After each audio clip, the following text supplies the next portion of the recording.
TikTok is a huge national security concern. I can't think of a potentially more powerful propaganda tool. Propaganda tool? Did you just say propaganda tool? I'm sorry, sir. I thought the national security threat was in terms of data collection. Here are some fun facts. Instagram, Facebook, Google, DoorDash, and Airbnb all collect more data than TikTok. TikTok has contributed more than $24 billion to U.S. gross domestic product and more than 224,000 jobs to the U.S. economy. Mind you, as of January 15th, the United States is over $36.2 trillion in debt. There are over 1.3 million creators that operate their businesses on TikTok. In less than 24 hours, 3.4 million American citizens volunteered their data to an actual Chinese communist app in protest of their own government. TikTok is not a publicly shared company. Meta is a publicly shared company. Members of Congress who voted on the TikTok ban are invested in Meta stock.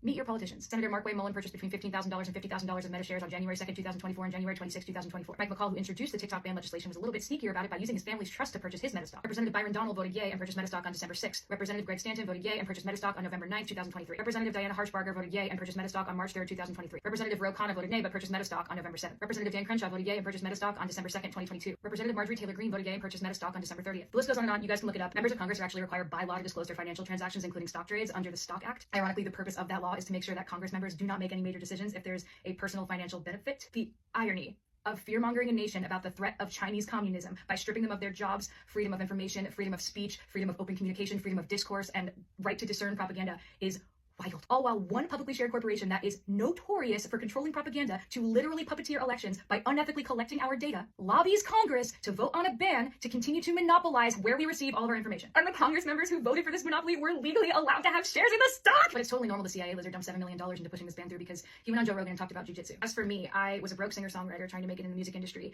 and now I am one of those 1.3 million creators that can put food on the table because of TikTok. It provided me with the first equal opportunity platform to show my songs to the whole world. I didn't need to be Instagram famous. I didn't need to be some celebrity's kid. I didn't need to have a lot of money. I just needed to post a video of myself singing to my 140 followers. Thanks to TikTok, I have grown my audience to 14.7 million followers. I've accumulated over 270 million likes and billions of views on my music. I could sell tickets to my shows. I bought my first house from the money I made with my TikTok brand partnerships. My songs made it to top 10 radio because I promoted them on TikTok. I built a community of people healing from eating disorders, and with that community, I was able to stand up to a multi-million-dollar corporation called Victoria's Secret. I got to sing songs with first responders, doctors, small business owners, artists, kids, grandparents, Olympians, magicians, veterans, triple amputees. My TikTok account was not only mine.